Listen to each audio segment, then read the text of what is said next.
Well, welcome as we continue our study of John's book of Revelation, the Apocalypse.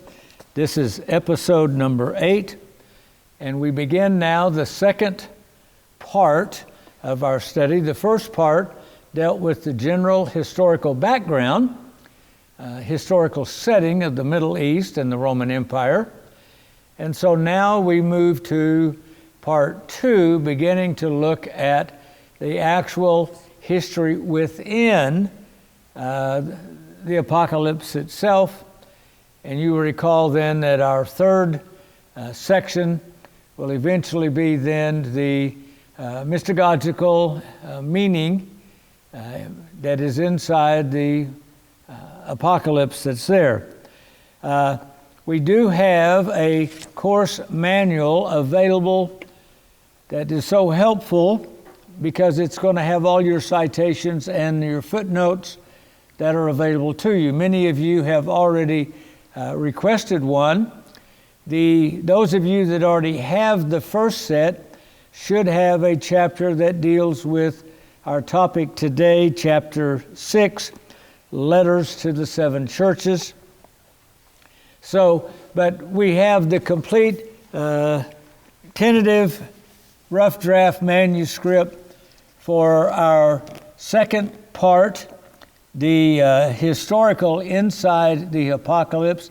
And section 1 of the second part is going to deal then with chapters 2 and 3, the letters to the 7 historical churches in Asia.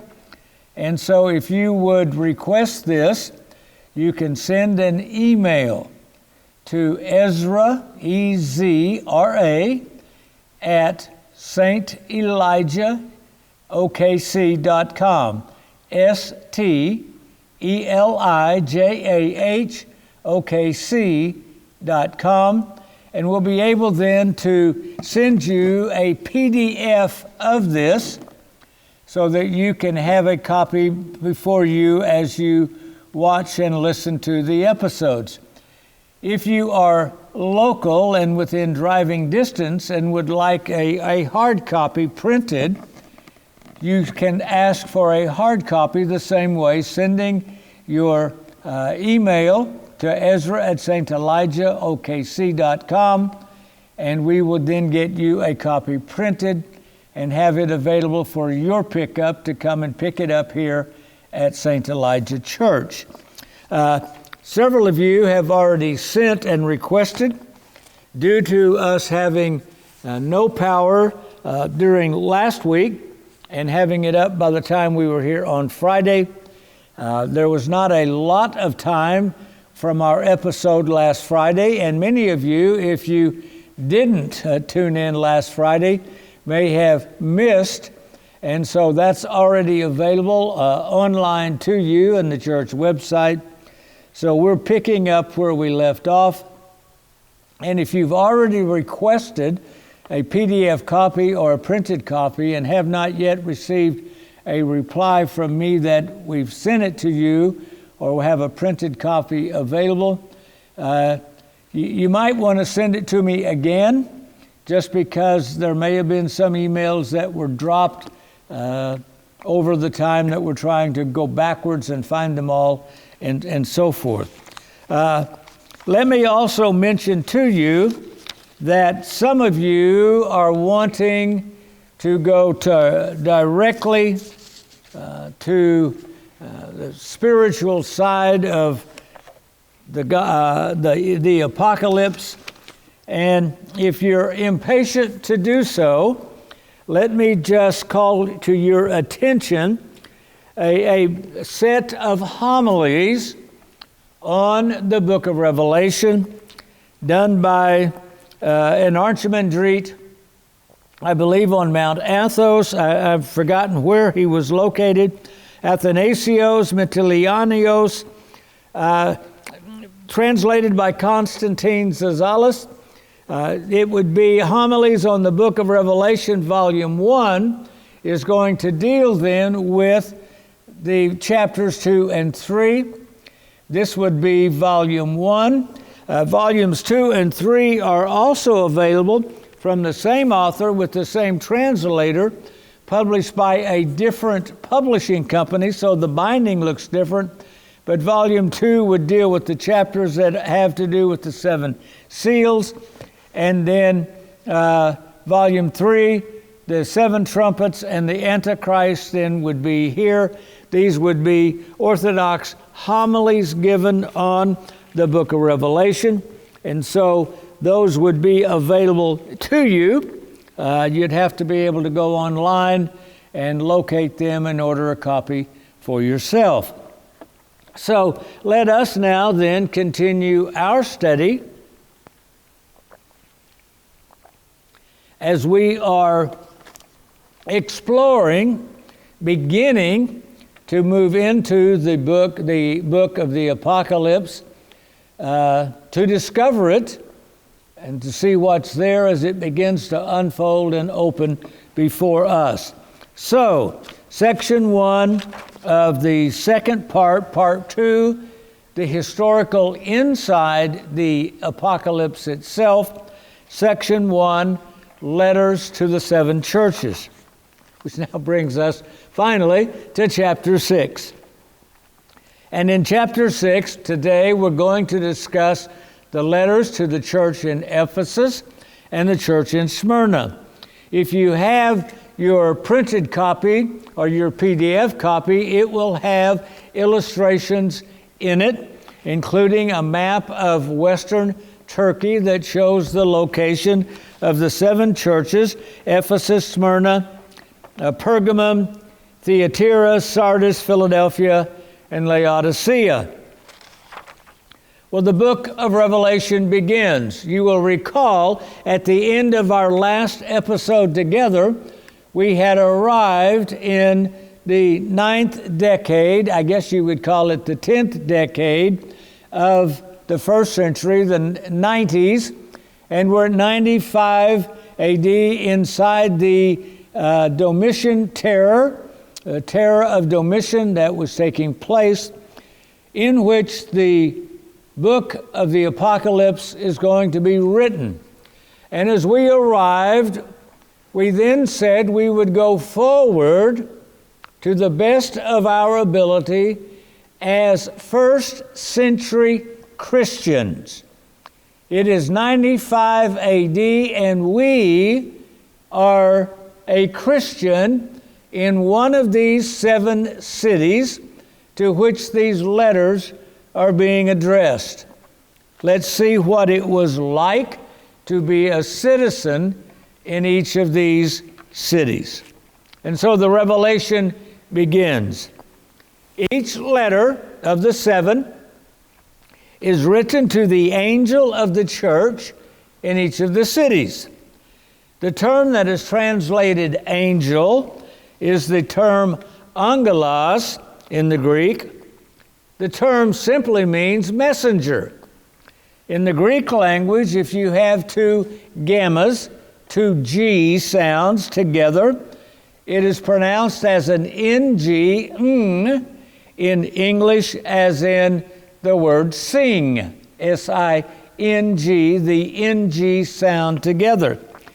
Therefore, when angelos is transliterated into English, it becomes A-N-G-E-L-O-S, and it's the root for our word then, angel. It would make no sense for Christ to tell John to write a letter to an angel.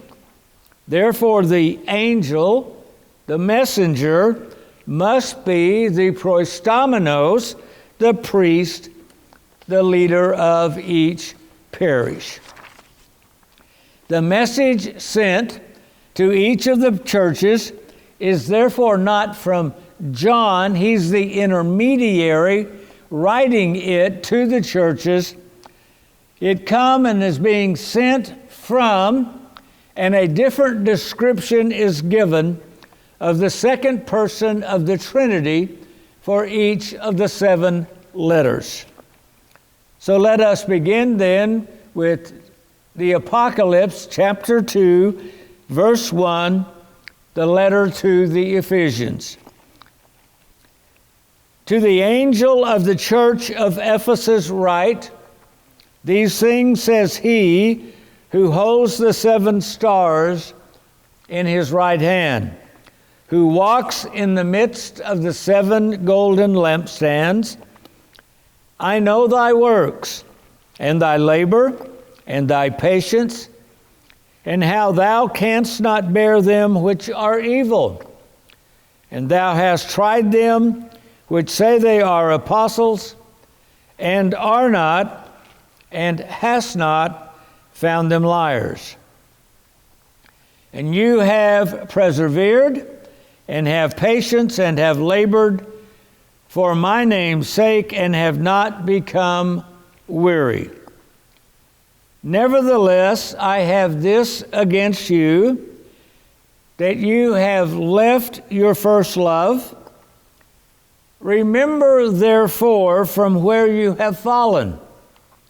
Repent, and do the first works, or else I will come to you quickly, and remove your lampstand from its place, unless you repent. But this you have, that you hate the deeds of the Nicolaitans, or Nicolaitans, which I also hate. He who has an ear, let him hear what the Spirit says to the churches. Notice it's plural. To him who overcomes, I will give to eat from the tree of life, which is in the midst of the paradise of God. Well, historical Ephesus, let's talk about, if we are members of this parish, let's talk about our hometown. Ephesus was the capital of the Roman province of Asia, what we now call Asia Minor, or would call Turkey, was divided into several provinces by the Romans, and the western province, touching on the Mediterranean sea coast, the Aegean sea coast, would be Asia, and up on top was Bithynia, down through the middle Galatia to the eastern edge of Turkey would have been Cappadocia, and to the bottom edge you have Lycia, and then Cilicia, that would be there underneath. So we're talking the western, if this is Turkey to you, we're looking at this western area being the province of Asia. Given its location close to the coast, Ephesus was a prosperous trading center.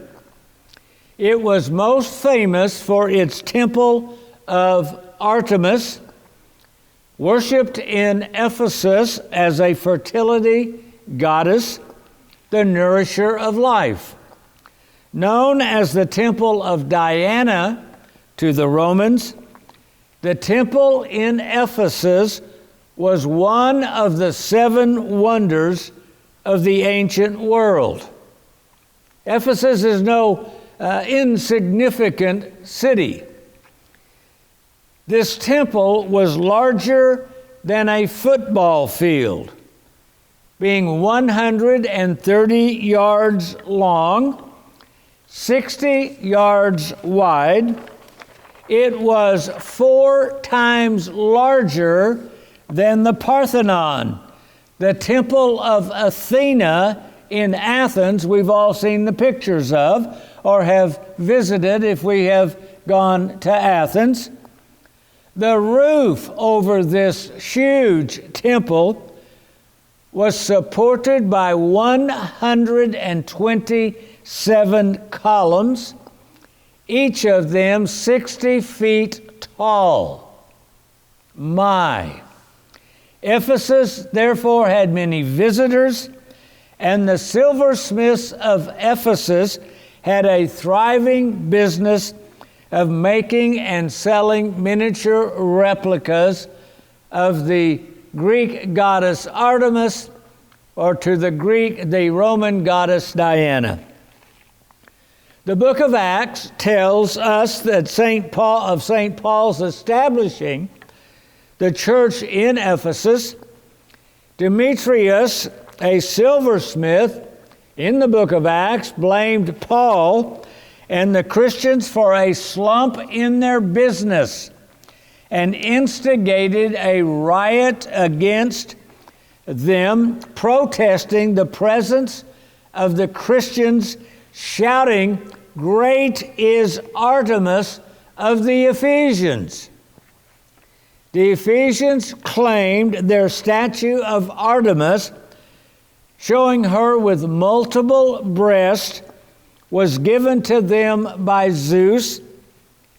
Men of Ephesus, what man is there, again quoting out of the book of Acts, what man is there who does not know that the city of the Ephesians is temple guardian of the great goddess Diana and of the image, the statue, which fell down from Zeus.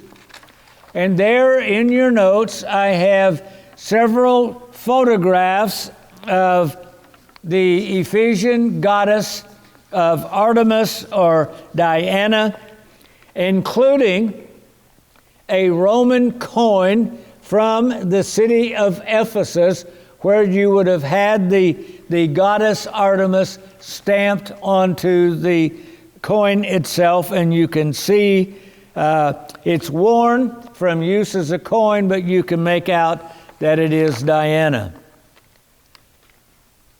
30 years after Nero executed St. Paul, Domitian, thought to be a reborn Nero by the population, also took great interest in the province of Asia and the provincial affairs then of this Roman Asia, including the province provision of the temple of Artemis in Ephesus.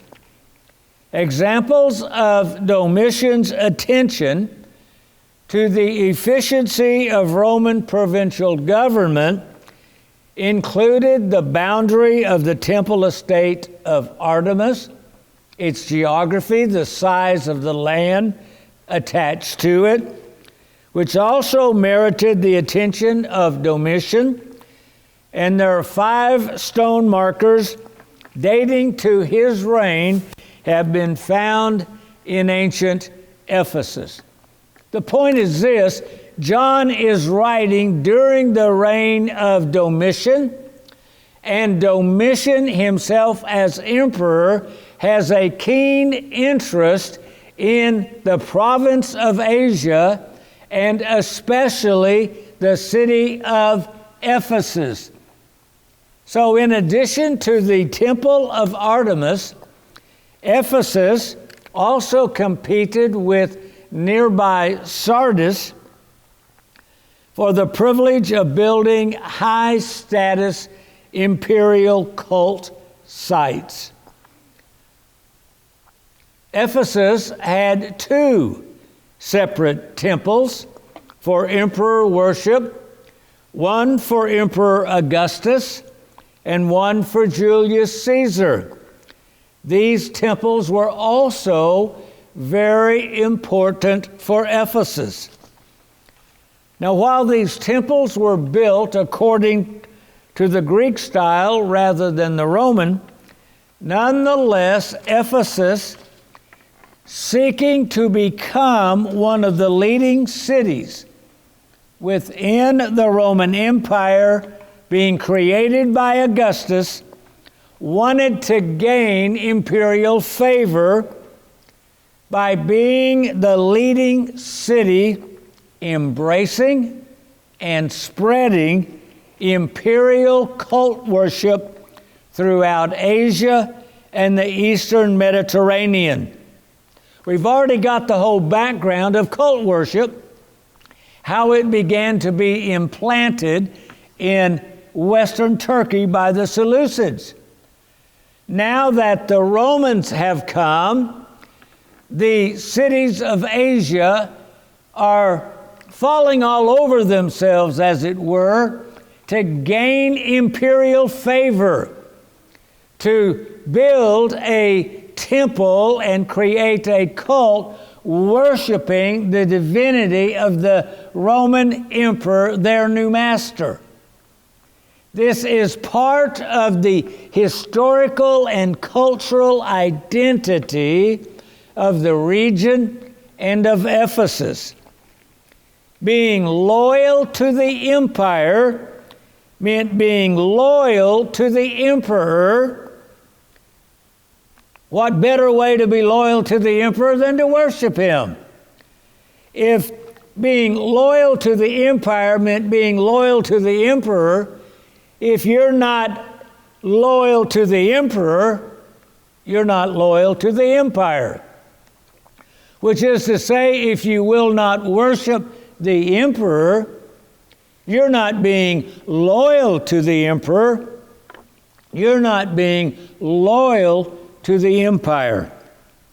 Whereas the Macedonians at first had balked at worshiping Alexander, the Ephesians had no problem heeding Cleon's advice to give homage as he had to Alexander. The Ephesians were not merely being pious, but also rational in reverencing their rulers along with the gods. For it was the awesomeness of the empire that secured their own safety. Their urban identity was therefore an imperial identity, as was the daily life of Ephesus as an imperial cultic city. It's the air that they breathe as an Ephesian. The Ephesian municipal cult dominated the upper agora, the center marketplace business district, the market center, the sector where the social organization was administered. Governance, sacrifice, and administration took place in this area, all within the shadow of the Augustan Temple of Augustus. So it's like thinking of not the huge metropolises we now have, but cities in America originally, you could always see where they were because the tallest buildings were there, and you always had your business district there, your finances, the banks were there in the center of town, whatever, a town of 5,000, a town of 12,000 or 50,000. At the center of town would have been the finances is centered there, the banks, your businesses are centered there, and in a Christian America, all the churches were centered there, or the synagogues downtown in that concentrated area. As the capital of the province of Asia, Ephesus had a heightened sensitivity to the influence of the empire in everyday life. They were, it would be like being in Oklahoma City and down on Lincoln Avenue and 23rd Street area where the Capitol is located during the time when the legislature is in session. That whole area is abuzz in the restaurants of the area, the businesses of the area paying attention financially, politically, socially, to whatever is going on in the Capitol. It's the air that we breathe if you're near there when it's happening. So the presence of the emperor seemed everywhere, as the presence of imperial officials was all over the city, the periodic visits of dignitaries, the processions and ceremonies in Ephesus would have affected every citizen's perception of imperial rule. They could not escape it. Everything was imperial around them. You might have a state identity in Virginia and Maryland, but if you're in Washington, D.C., which is lodged between the two, you may live in one and drive into Washington, D.C., but everything in Washington has that air then and breath of the political on every level and sense of that word. St. Paul had encountered Ephesus in the beginning years of its becoming an imperial cult city. He would have been there in the late 50s. Augustus had founded the empire back in 27 BC. 30 years after Paul was there, in Ephesus, in the Ephesus of St. John, the temple of Augustus at Ephesus continued to be a powerful symbolic resource. When the city finally received a provincial temple under Domitian, the new temple was positioned directly west of the upper agora's southwest corner. Now, whether the location, so you've got the agora and you had the southwest corner, and directly west of that southwest corner is this new temple. Whether the location of Domitian's temple suggested an identity and continuity of Domitian's reign with Augustus, or whether its height on an elevated position, the ground was higher, was a sign suggesting Domitian's reign superseded all previous reigns, cannot be determined archaeologically from us without other kinds of records. But the fact that during Domitian's reign, a new temple and new imperial cult was being established in Ephesus gives us a clue to the commitment of the citizenry of Ephesus to the imperial cult and to the emperor in this time, Domitian. As we shall see later, Domitian's terror caused the general population to liken Domitian to be a reincarnation of Nero brought back to life. We shall save that discussion for later, as also our discussion of the Nicolaitans. What these temples in Ephesus and other cities, the other cities, many of them also have temples of Asia, they show clearly that these imperial cults, these municipal city imperial cults, were part of the new discursive, new identity and living daily life in the region.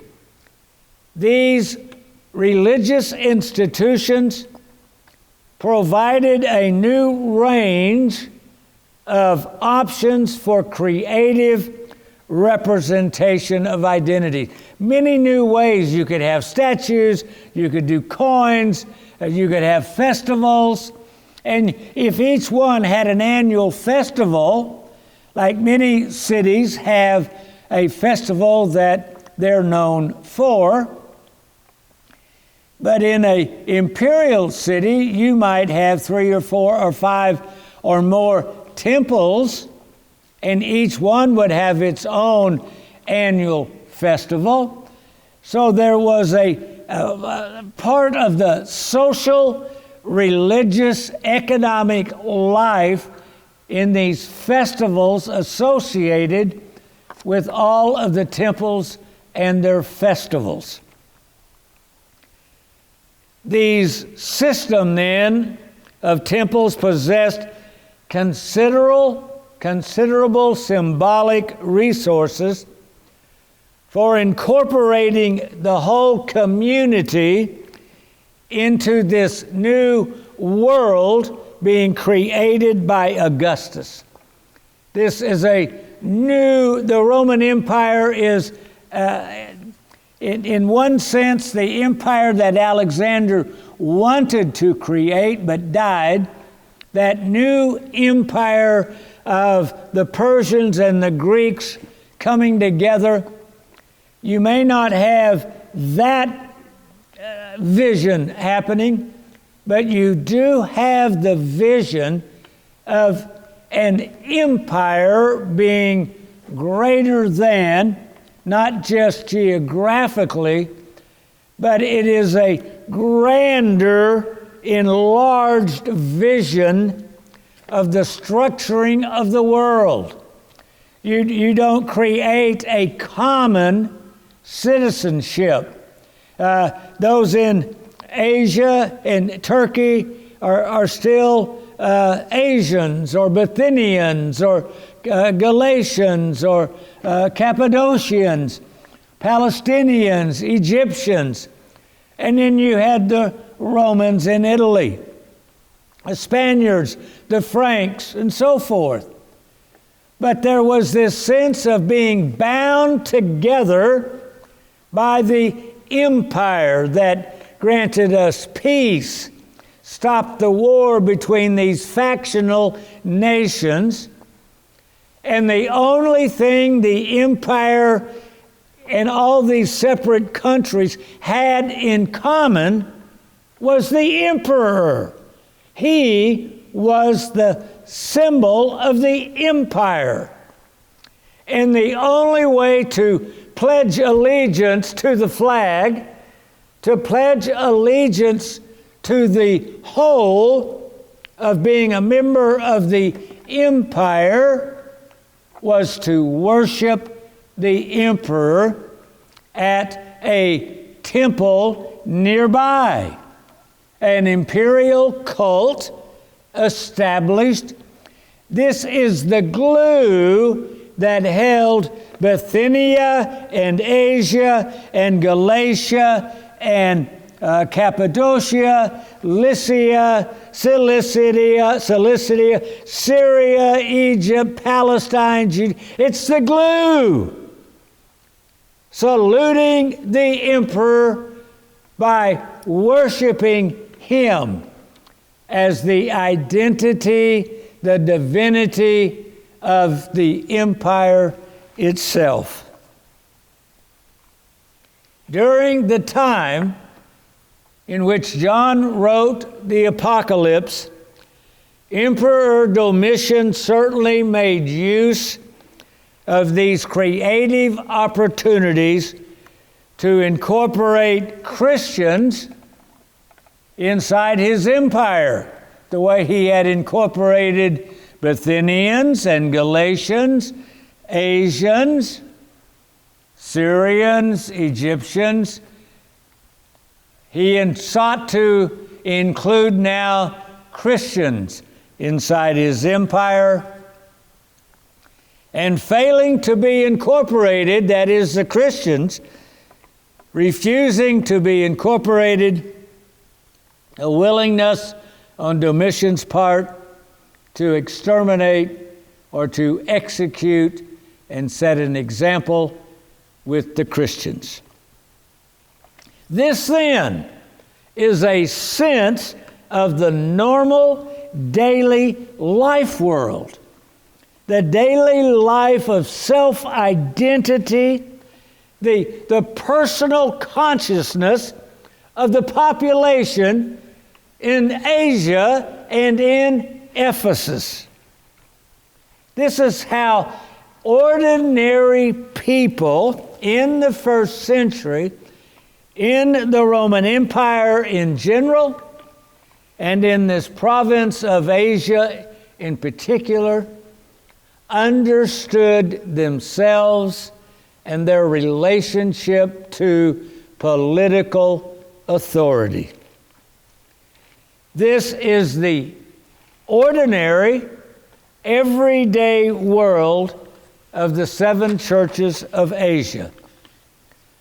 We also get a sense of the intertwining of the religious, the political, and the social functions to create a synthesized cultural identity, a cultural consciousness, as it were, that this is what, using our terms, this is what an American is. This is what a Brit is. This is what makes one a Greek. This is what makes one a German. We're familiar with that debate. What makes one an American? And we have a sense, at least in the 20th century after World War II, a sense of being an homogenized, Christianized, one nation under God, being introduced into the Pledge of Allegiance, world standing against, on the globe, communism, always said, known as godless communism.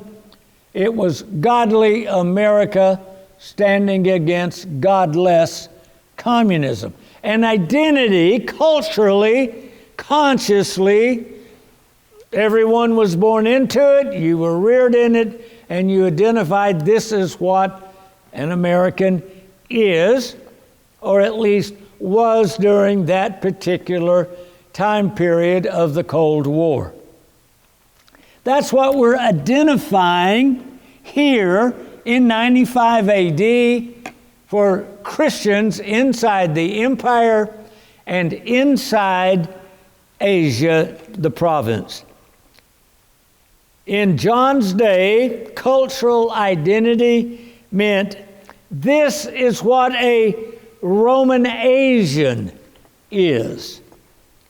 We should note both the urban and the urban elite and the emperor both had a vested interest in establishing and promoting the intertwining of imperial cults with the political and social life of these local communities.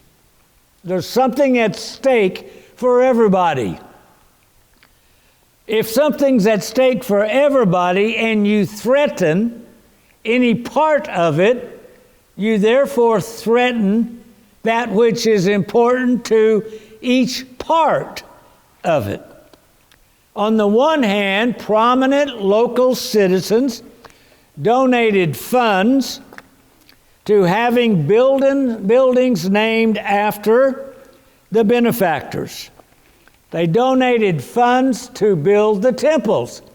This is not unlike, or it's the same today, of prominent citizens giving a certain amount of funds to end up having a building on a campus named after them, or a building, private building named after them, and so forth. These prominent citizens financed these local cultic festivals. Under a regular procedure, a wealthy individual could give the city a sum of money for the purpose of the cult, which formed then a special fund administered by the city. The donor himself seems to have been assured by the city of continuing prestige by the inclusion of his descendants in the parade, the procession at the annual festivals. Individual initiative and resources were therefore incorporated into the service of the city. The city wanted imperial favor. If you, a citizen, will give us the money, we will honor you as one of our favorite sons and daughters, and we will have the funds to be able to impress the emperor and get his favor, and we will build him a temple. Additionally, the wealthy and social elite served as imperial priests for their financially established local imperial cult. The imperial priest came from the local elite and were generally among the most prominent figures in the city, a status recognized by their privileged position in the city council, the local assembly, as these eponymous officials. I'm the Augustan priest, I'm the priest at Artemis Temple, and so on. Now, like priests of traditional cults, they were not specialists, and the duration of their period in office varied. While some periods were quite short, there are numerous cases of priesthoods being held for life, or even occasionally inherited within one whole family. There is one Ephesian family. We're writing a letter to the Christians in that city, remember? And there is the record of one Ephesian family that actually succeeded in maintaining an inherited priesthood over 5 generations. Much the same as contemporary civic clubs and philanthropic organizations, imperial cults stroked the ego of the wealthy and social elite, even to the extent that it became an expected duty for the elite to perform, even as accepting your civic responsibility and doing your civic duty is expected today in our cities. In the city of Smyrna, which city we shall consider next, the case of one of its most famous and widely known citizens, alias Aristides, is an example of this expectation of the elite having to do, and the pressure put on for them to do their civic duty. Donate the funds and do the job. To hold the office of high priest and to do so lavishly was expected by members of the elite. The extent of the pressure may be judged by the exceptional cases in which people tried to evade their responsibilities of office. The diaries of alias Aristides reveal his lengthy attempts to avoid the office of high priest and of the provincial cult, and to maintain his health with the help of Asclepius, a god of medicine. His city of Smyrna proposed him as a candidate, but Aristides declined the honor. However, 2 months later, the delegates of Smyrna succeeded in getting him elected, despite his attempts to prevent it. Aristides had to appeal to the governor of the whole province, which resulted in his exemption from the election on grounds of ill health. The fact that Aristides had to fight off even 2 more attempts to force him to hold public office demonstrates the strength of the public's expectation of service from their elites. Likewise, the emperor also had a vested interest The local elites had this interest. The population had a vested interest in the wealthy financing these things. Likewise, the emperor had a vested interest in promoting a local imperial cult for himself. As emperor, he had the thumbs up or the thumbs down power of giving or withholding imperial favor to a city simply based on their willingness and loyalty to request his permission to create a local cult in his imperial honor. You couldn't just go start a cult in honor of the emperor without his giving permission for you to do so. Unlike some religions in the United States today, you just couldn't go rent a building and hang out your shingle and start a church or a religious club. You had to have permission to go build a temple and worship the emperor. On occasion, their request to establish a municipal cult in honor of the emperor preceded a subsequent request for certain privileges or other matters. We offer to make a temple, build a temple, and start a cult for you. And oh, by the way, we would like to ask you for this other favor as well.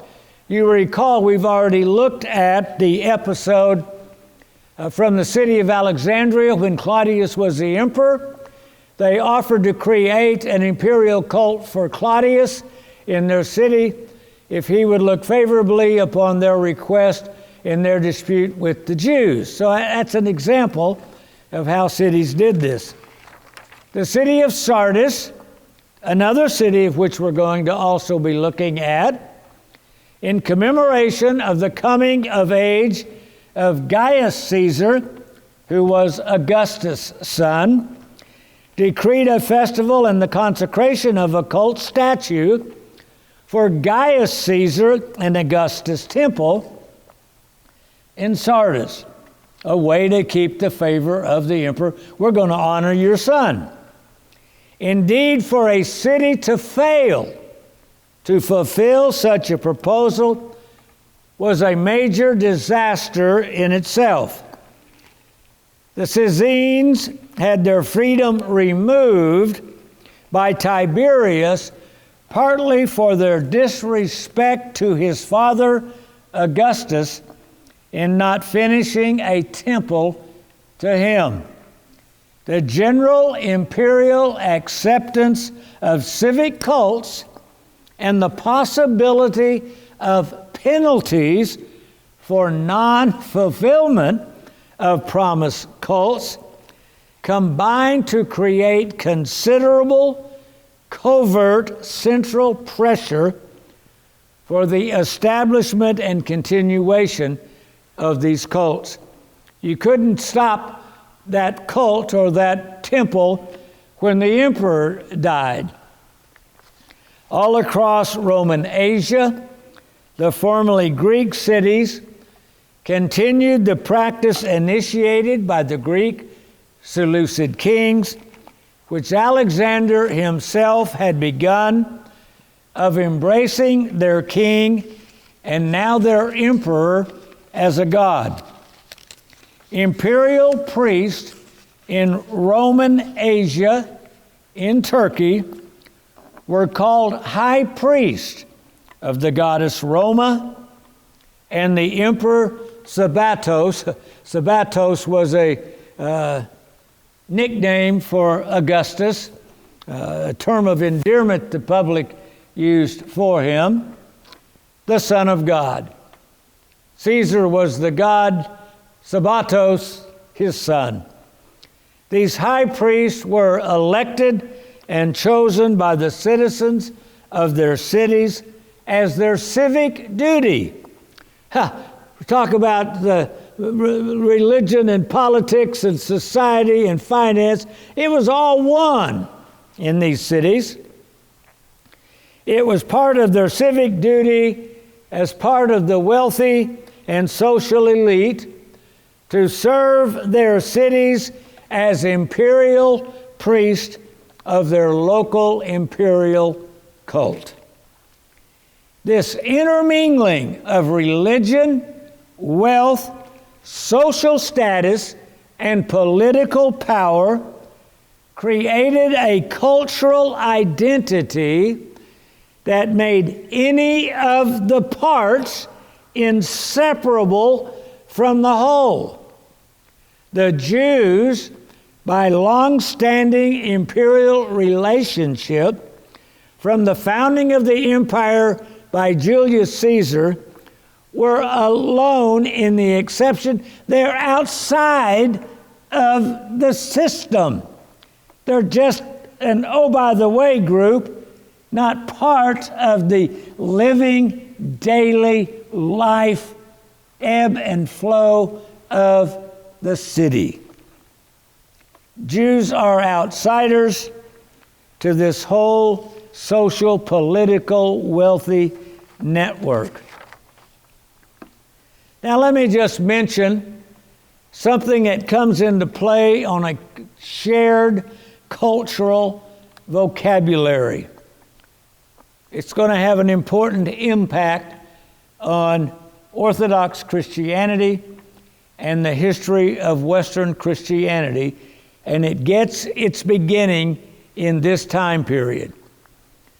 While the Greco-Roman character of the Roman Empire, the Greek-Roman character, is often acknowledged, such acknowledgement often also assumes the same understanding of the shared terms.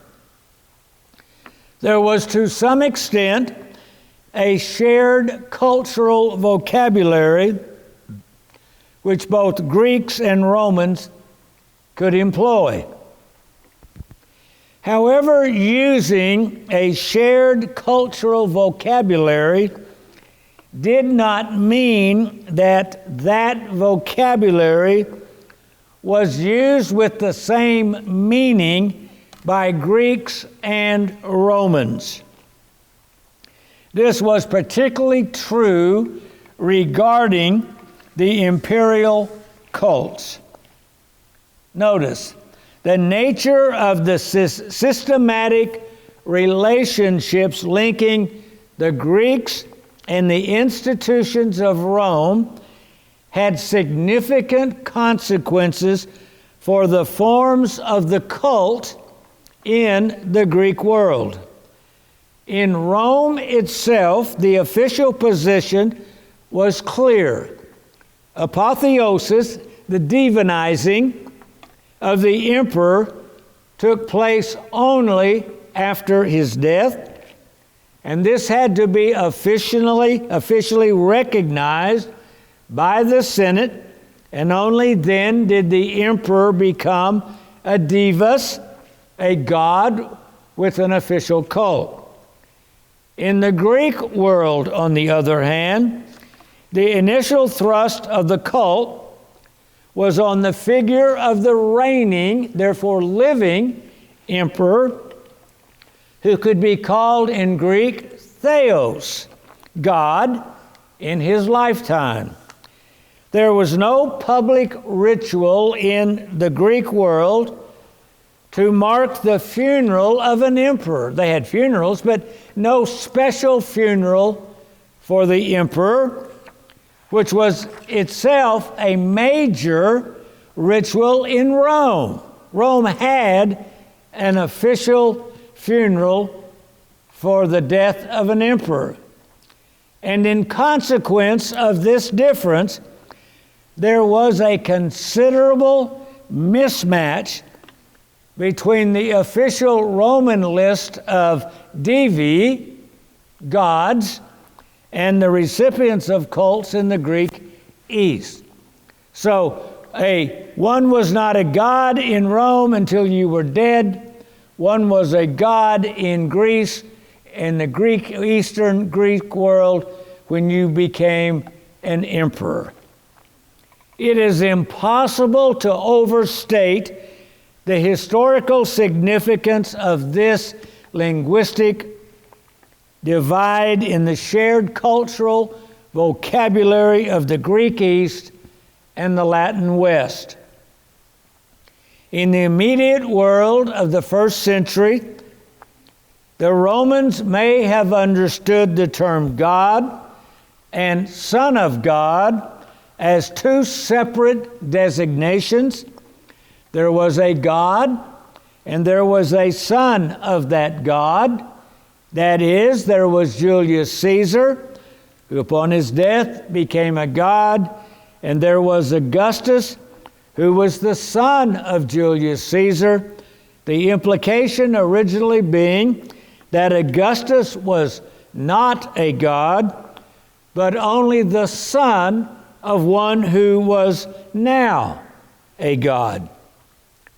By 90 AD, that technical distinction, if not always originally present in the East, was now functionally gone in the Western end, it should say, and is functionally gone in the East if it wasn't gone from the beginning.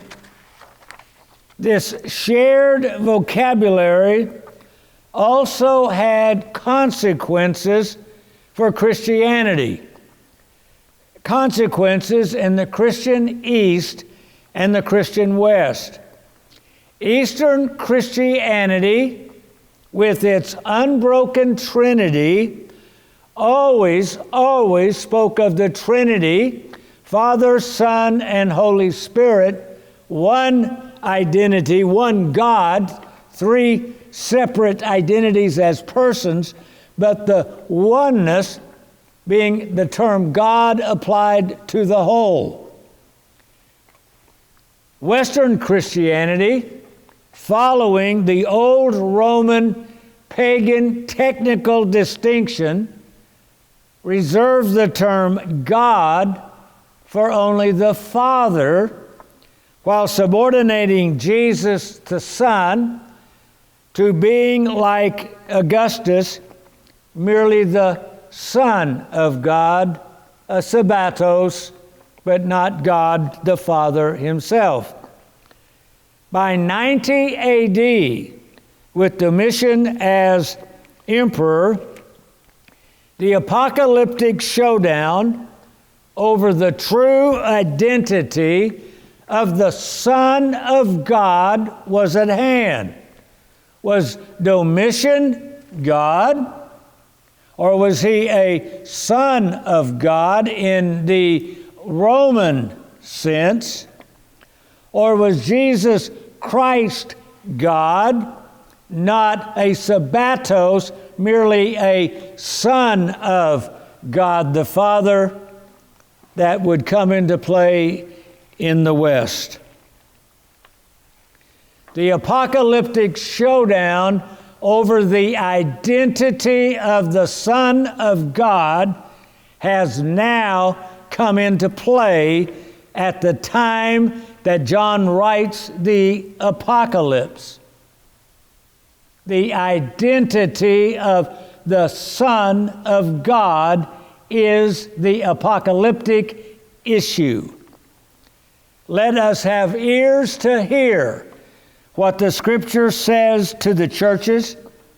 To him who overcomes, I will give to him to eat from the tree of life, which is in the midst of the paradise of God. Note this linguistic divide over the use of the shared cultural vocabulary continued throughout history, even to the present. This linguistic divide was more than a problem of the mistranslation of terms. The divide was created by different meanings for the same term. The problem was not whether Latin divus correctly translated Greek theos. In this instance, the divide was over the meaning and use of these shared co-equal terms, divus and theos. This cultural divide existed over the cultural practice and use made of shared terms. Philip Sherrard's The Greek East and the Latin West discusses the practical differences in the practice of Christianity between Eastern Christianity and Western Christianity and the contemporary Western world. We have the same words: church, Father, Son, Holy Spirit, worship, liturgy, sacraments, Bible, tradition, and mean entirely different things with them. Sherrard then continued in his book, Church, Papacy, and Schism, in which he studies the rival ecclesiologies, produce the rival understandings of church, what is a church, what makes a church, the rival ecclesiologies produced from the different meaning given to the term church by Eastern Christianity versus Western Christianity. Those who come and take our Inquirers classes always have that total bump of using the same terms and us using the same terms and trying to come across and somehow explain we're really talking two different realities. After the Dark Ages, Western secular scholarship, influenced by the myopia of Edward Gibbon, having only the Latin understanding of the shared Greco-Roman culture, was blind to the Greco, was blind to the Greek use of that very same cultural vocabulary.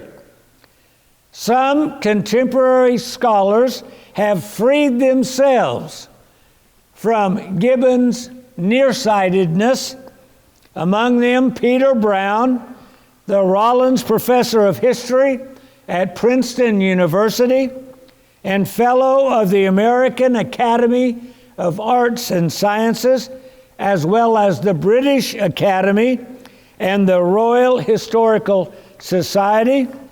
Brown wrote his first edition of The Rise of Western Christendom was written within the framework and perspective of Gibbon's Decline and Fall of the Roman Empire and the Dark Ages when he wrote that first edition in 1995.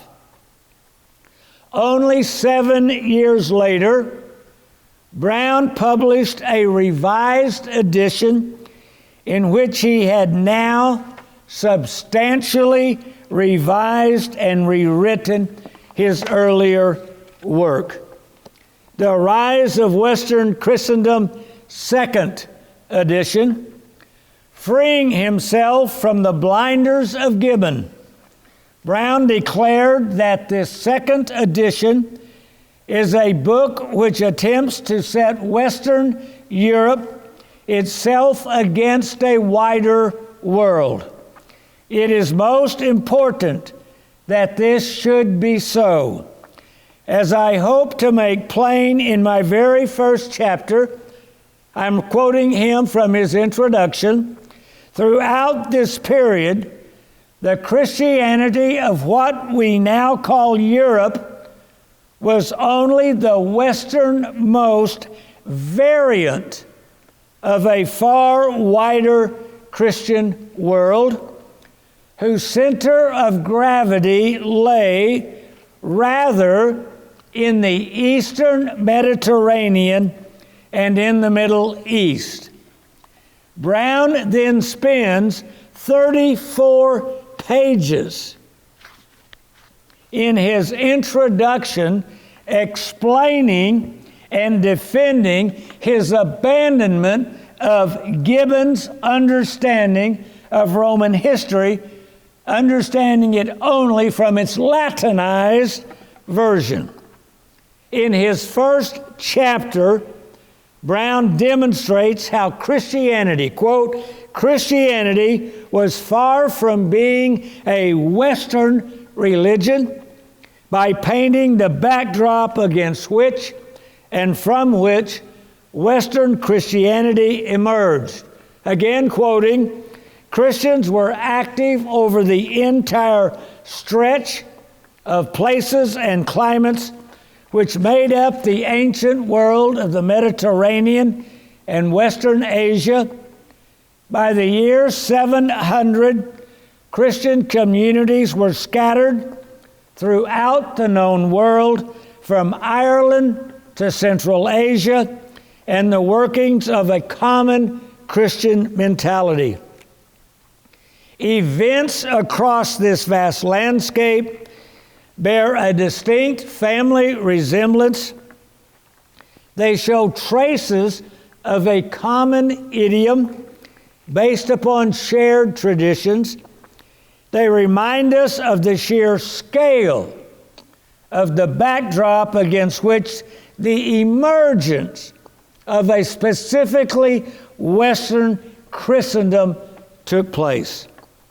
Brown then spends almost 500 pages characterizing, quote, what would eventually make the Christendom of Western Europe different from the rest of Christianity.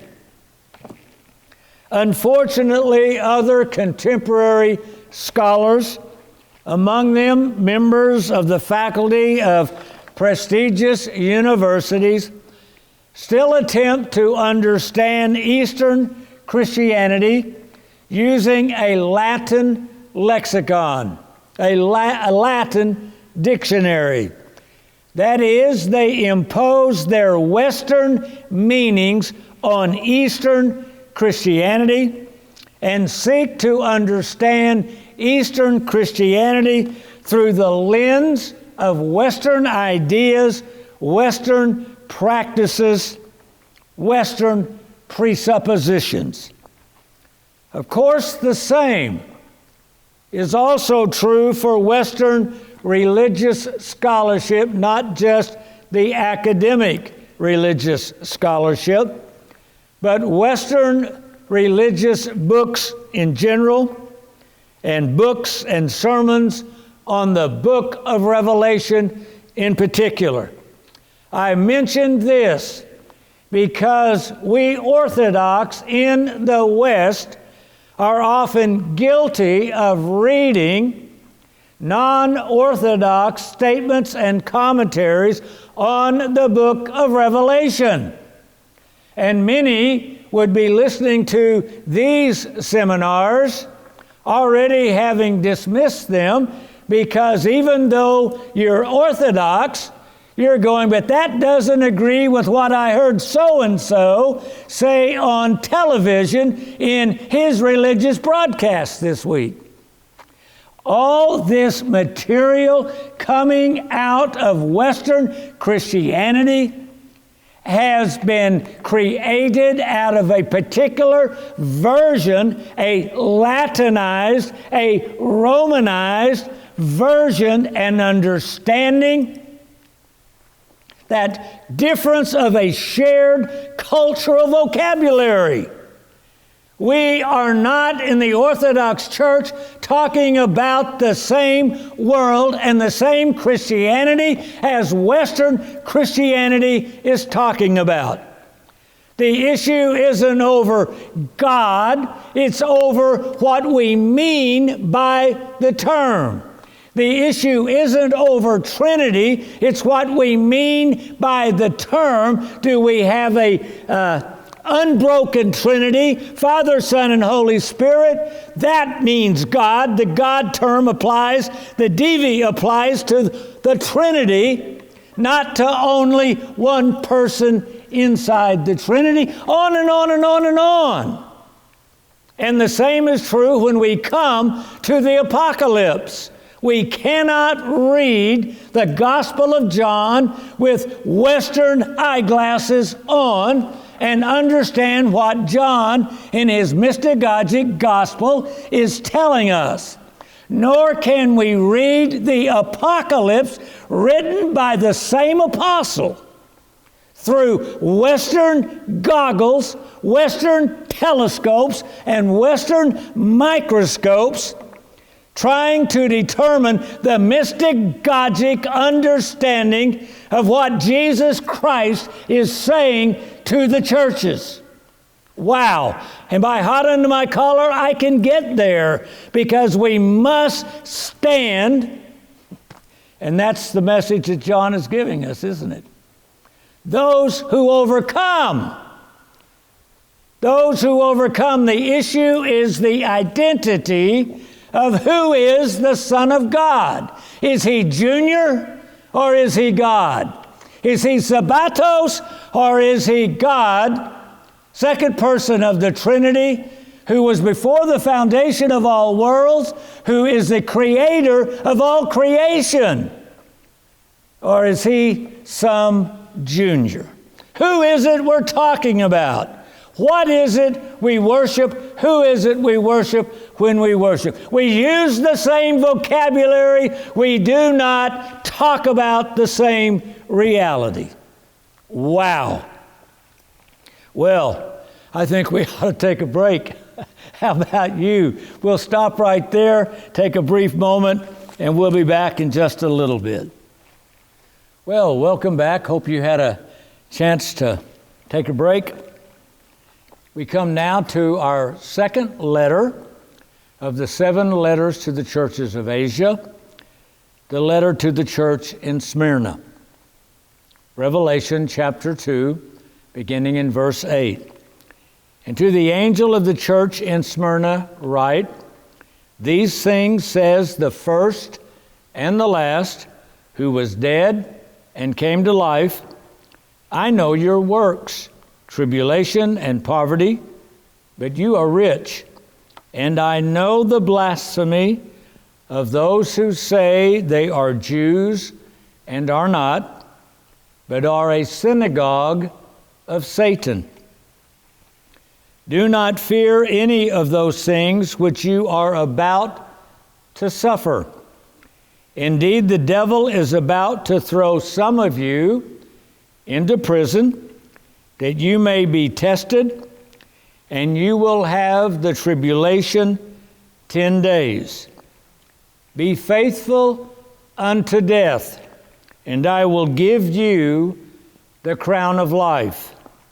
He who has an ear, let him hear what the Spirit says to the churches.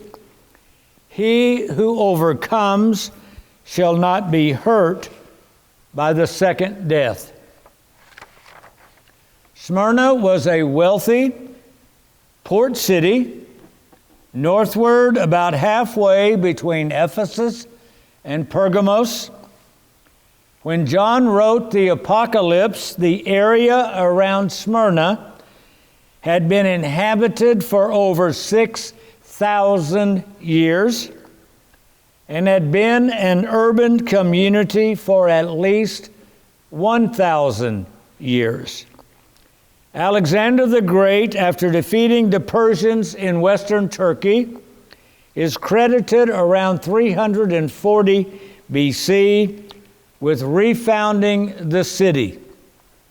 Situated on a small hill near the sea, Old Smyrna was too small to become a thriving metropolis. According to legend, Alexander prompted Smyrna to relocate itself in a more suitable location, which led to a massive resurgence of the city. After Alexander's death, Smyrna found itself caught between Alexander's generals fighting for control of western Turkey. In an effort to escape the warring Greek kings, the last local ruler of Smyrna region, in his will, bequeathed the area, including Smyrna, to the distant Roman Republic.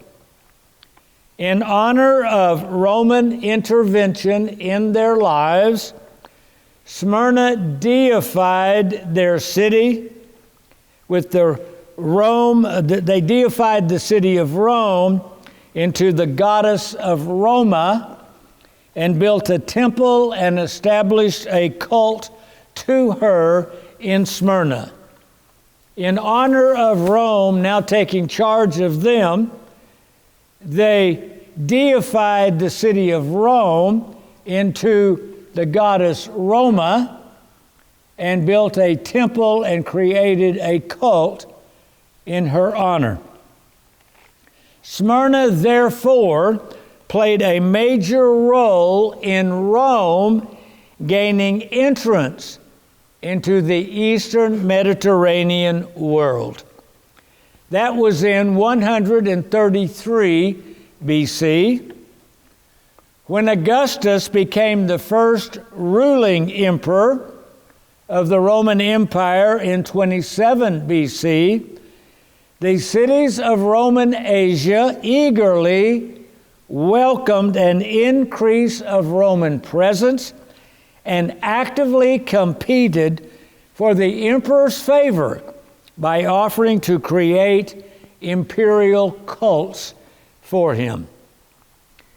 We shall discuss the historical background of the phrase in verse 9, those who say they are Jews and are not, but are a synagogue of Satan, which occurs as well in the letter to the church of Philadelphia, when we discuss that letter later. For the present, let us turn our attention instead to verse 10, that announces coming suffering and the call to be faithful to death. The coming centuries of the threat of death. Periodically, not everywhere, and not always, for more than the next 200 years, until Constantine and the Edict of Milan in 313, the 10 days of tribulation with the persecution of Christians and Jews occurred. Domitian's reign marked a turning point in the relationship of Christianity and Rome. After Domitian, Rome no longer included Christians as a sect within Judaism. Jews themselves now found themselves under attack within their own identity as Jews. Christians were now under attack, whether Jewish or Greek, because they worshiped only one God and would not worship the emperor as a god. Jewish nationalism had led to the First Jewish War, 66 to 73 AD, that led to the annihilation of Jerusalem, the death of 1.1 million Jews, and the destruction of the Jewish temple in 70 AD. The First Jewish-Roman War ended at the siege of Masada and the suicide of 960 Sicarii, men, women, and children, in 73 AD.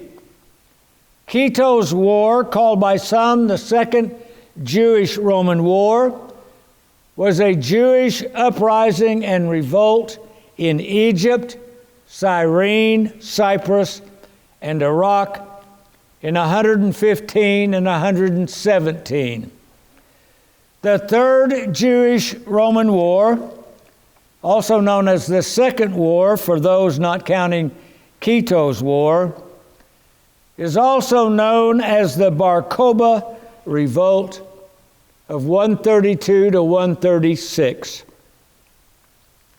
There will be no more revolts after 136.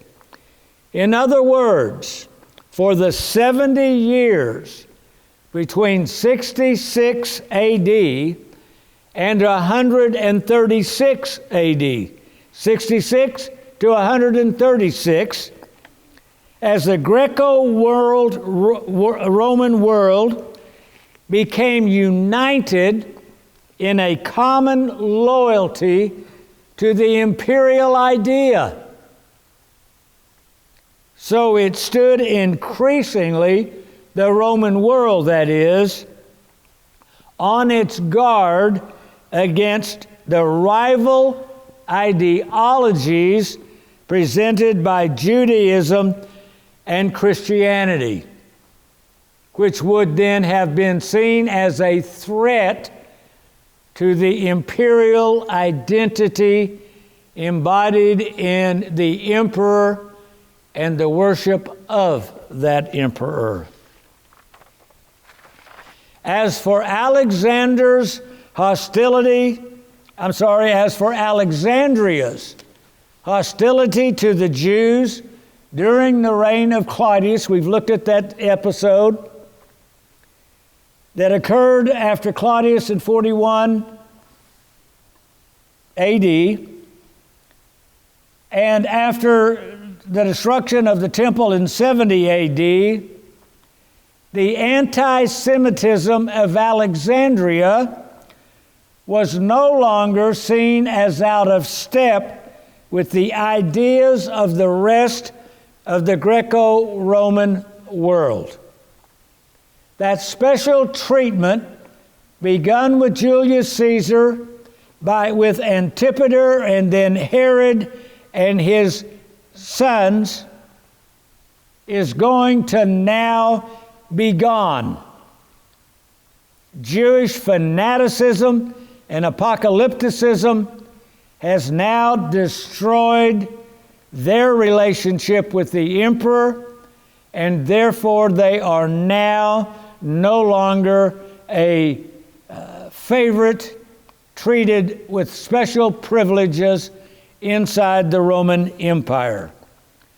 The messianic end-of-time mentality of the Jews and their talk of fire and brimstone and the end of the age, open hostility towards the Roman world, had now stereotyped Judaism as anti the wider world and culture in which they lived. The wit who had scrawled Sodom and Gomorrah on a house in Pompeii, presumably occupied by a Jew, may have expressed the popular reaction to the Jews' persistent fire and brimstone talk. Book 4 of the Sibylline Oracles, a collection of prophecies comprising 14 books dating from 150 BC to 180 AD, written by Jewish authors, contains a series of passages that are widely construed to refer to Nero, the destruction of the temple by the Romans, and God's retaliation with the destruction of Pompeii and Herculaneum. Book 4 of the Sibylline Oracles, beginning in verse 150. This translation is in English. It's a blank verse, so it doesn't always flow the way we can make sense out of it. I have not yet included footnotes to explain what scholars believe to be the references that typically are invisible to those of us today. but I'll try to mention a few as we go along. To Salima, which is a reference to Jerusalem, an evil blast of war from Italy, and God's great temple spoiled. But when these trusting follies shall cast off their piety, and murders consummate around the temple, the front of Italy, a mighty king, seen as a reference to Nero, shall like a runaway slave flee over the Euphrates stream unseen. Nero had fled Rome at a revolt that had threatened his life. Unknown who shall sometime dare loathsome guilt of matricide. Nero had ordered his mother executed, and many other things, having confidence in his most wicked hands, and many for the throne with blood Rome soil, while he flees over Parthian land. And out of Syria shall come Rome's foremost man, who having burned the temple of Salima, Jerusalem, and having slaughtered many of the Jews, a reference, of course, to the destruction of Jerusalem and the temple, shall bring destruction on their broad land. As payment for having attacked the temple of God, God's brought judgment on them. Here is the judgment. But when from the depth cleft of Italian land, fire shall come flashing forth in the broad heaven, and many cities burn and men destroy, and much black ashes shall fill the great sky, and small drops like red earth shall fall from heaven, the lava.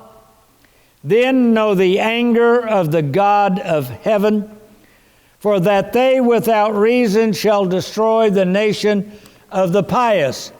He's talking about looking backwards, that God paid you back for having destroyed the temple in 70 A.D. Pompeii and Herculaneum has been destroyed by Mount Vesuvius in 79 A.D. Then follows a series of oracles announcing. You see, the oracles are now going to continue because all this has come to pass. We look back at it. You did this. Look what God did to you. Now you're in trouble. Here's what's coming next. A series of war and destruction, and the final battle of God and humanity takes place.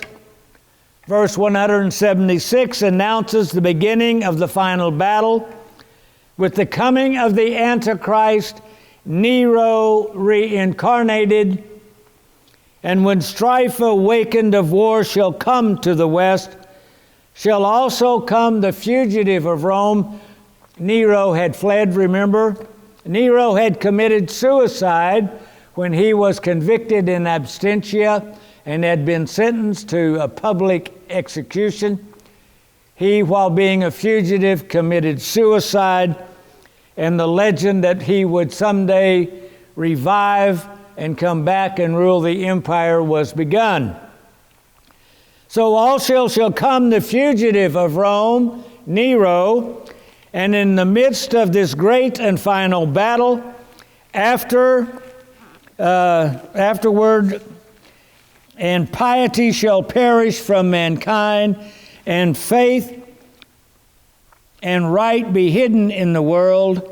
Then know thou that God is no longer mild, but gnashing with fury and destroying all the race of men by conflagration great. At this point, you see, before it is too late and the coming battle has begun, The Sibyl calls upon mankind to change things so as not to lead the mighty God to wrath extreme. If mankind heeds the call to change, the Sibyl offers peace with God, and lifting up your hands to heaven, seek pardon for former deeds and expiate with praise bitter impiety, and God will give repentance. He will not destroy, and wrath will he again restrain, if in your hearts you all will practice honored piety.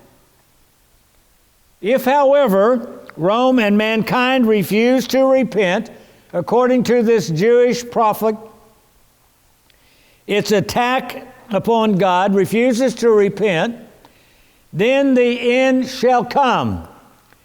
But if, ill-disposed, you obey me not, but with fondness for strange and lack of sense, receive all these things with an evil ear, there shall be over all the earth a fire, and greatest omen with sword and with trump at sunrise. The whole earth shall hear the roar and mighty sound, and he shall burn all earth and destroy the whole race of men, and all the cities and rivers and the sea.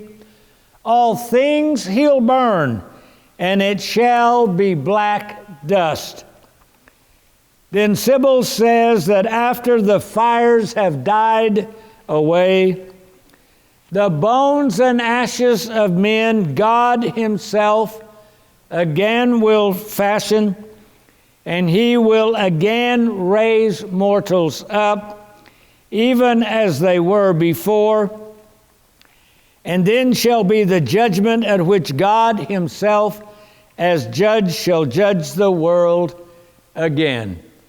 A generalized prophecy of Ezekiel's valley of the dry bones would then take place. All who sin shall be consigned to the darkness of Tartarus, the Greek region of deep abyss of punishment, where the Titans had been imprisoned by the Greek gods who overthrew them. The pious, on the other hand, shall enter the eschatological Messianic age, but all who shall be pious shall again live on the earth. All will have been dead, but the pious, being brought back to life, shall live on the earth and shall inherit there the great immortal God's unwasting bliss, God's giving spirit, life, and joy to them, the pious, and they all shall see themselves beholding the sun's sweet and cheering light. Oh, happy on earth shall be that man. A futuristic time of sunshine and happiness and bliss. These are the last verses of the fourth book of the Sibylline oracles. There are 14 books in all, 10 more after this one. These passages we have just considered have taken us into the midst of Messianic Judaism as it existed in the first and second centuries. The last book in the Jewish scriptures in the Septuagint was the book of Daniel. Daniel's interpretation of Nebuchadnezzar's dream had Alexander's empire as the lower legs, with the Roman Empire being its feet. Daniel was being fulfilled in their lifetime.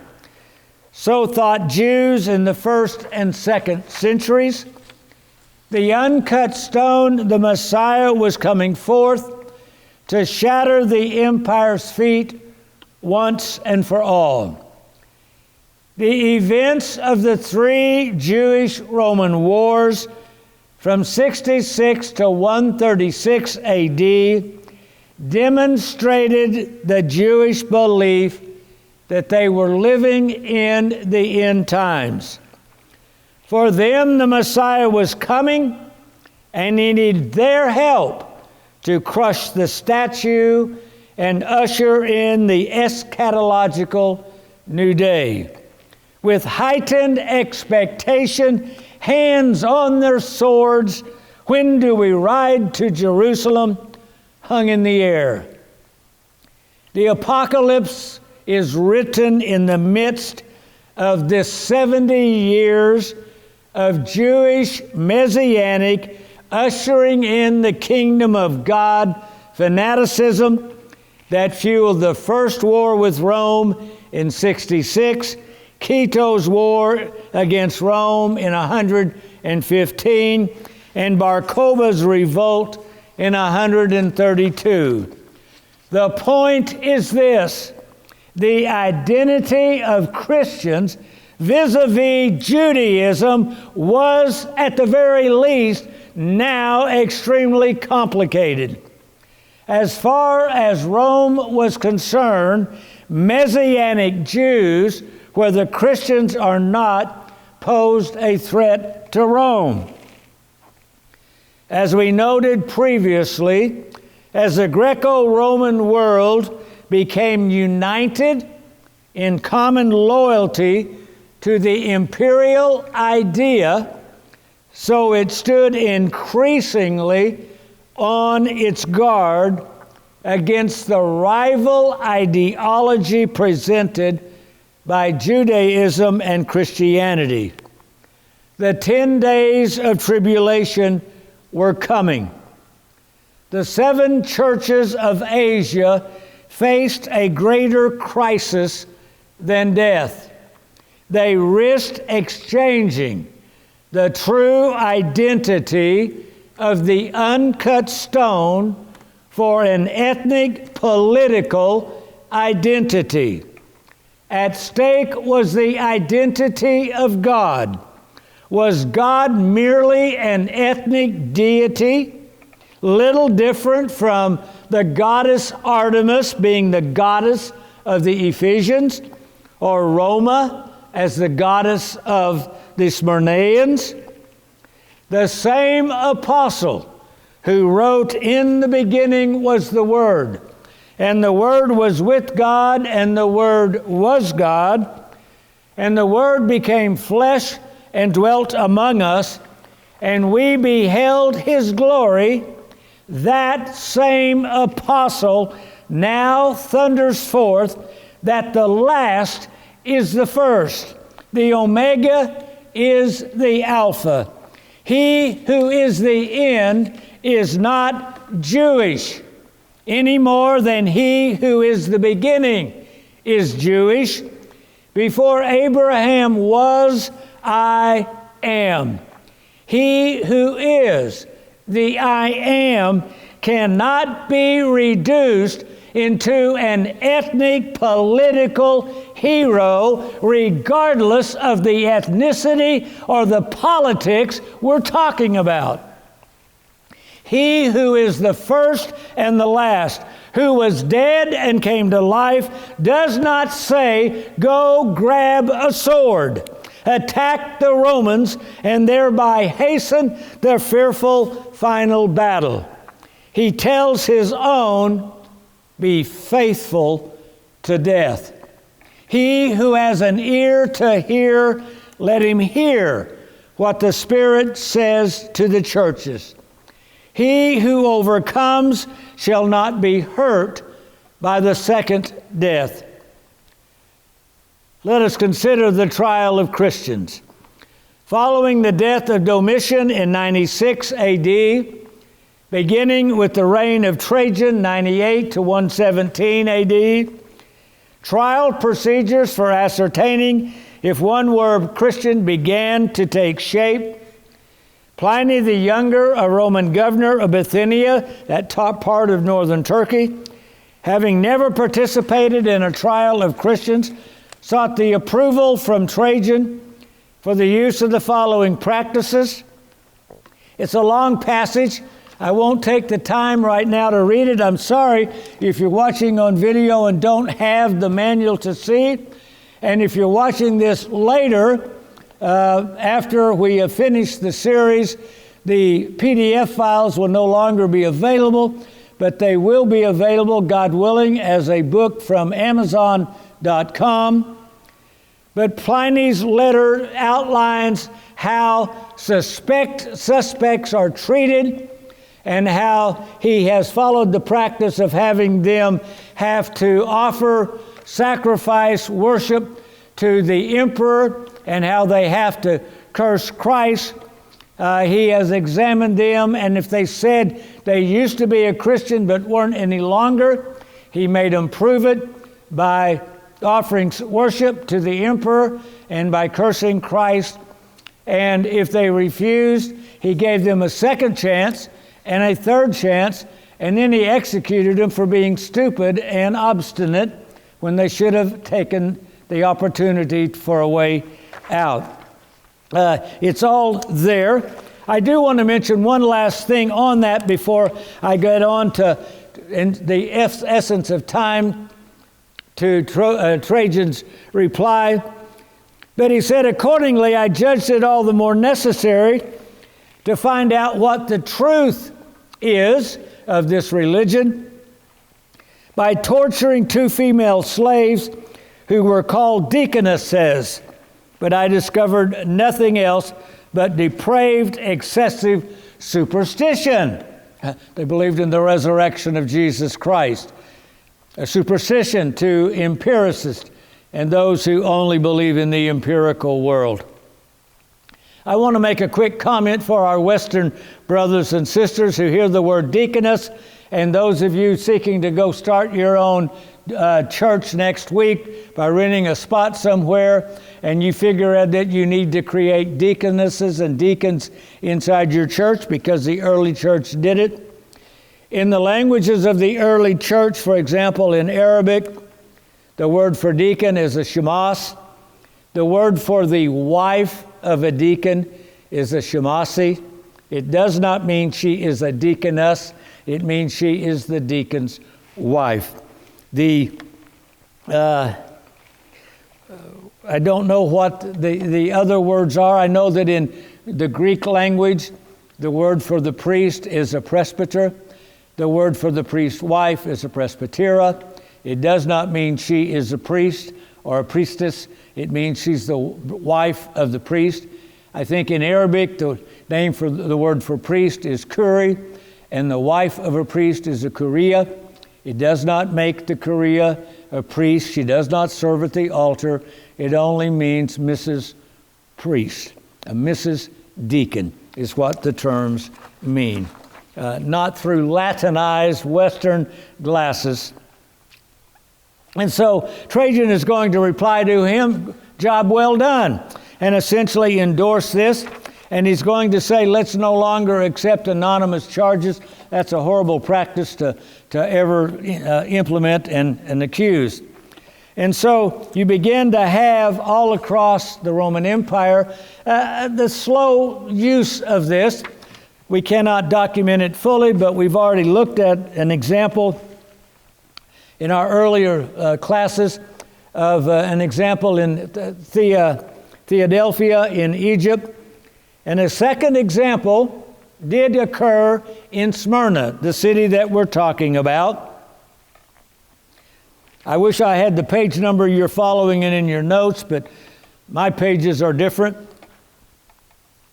A second example of the use of this trial procedure will occur 70 years later, after Smyrna had received its letter via John, when in 166, Polycarp, the bishop of Smyrna, was arrested.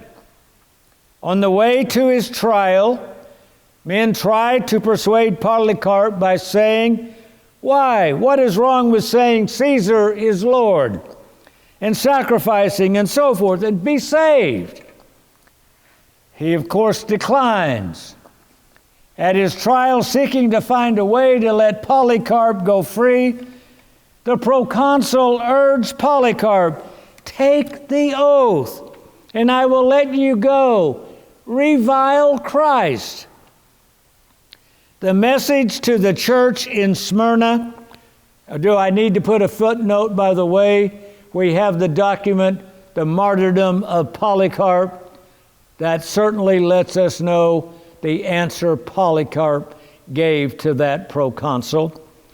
The message to the church in Smyrna, written here, the second letter of the churches to Asia, is a message to be shared with all the churches, was a message of persecution.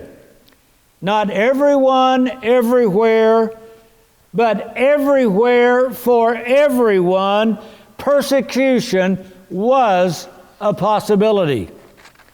In the prayer Jesus taught his disciples, he taught us to pray, "And lead us not into temptation, but deliver us from evil." The term temptation is the word trial in Greek.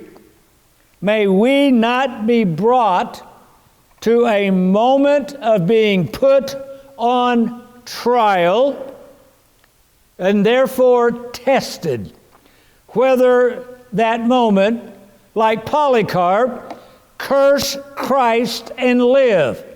May we not be brought to that moment where we're given the choice and the temptation to deny Christ. Whether that moment is formal in front of the authorities or informal as Peter telling the servants in the courtyard he didn't know Jesus, or being caught by a mob.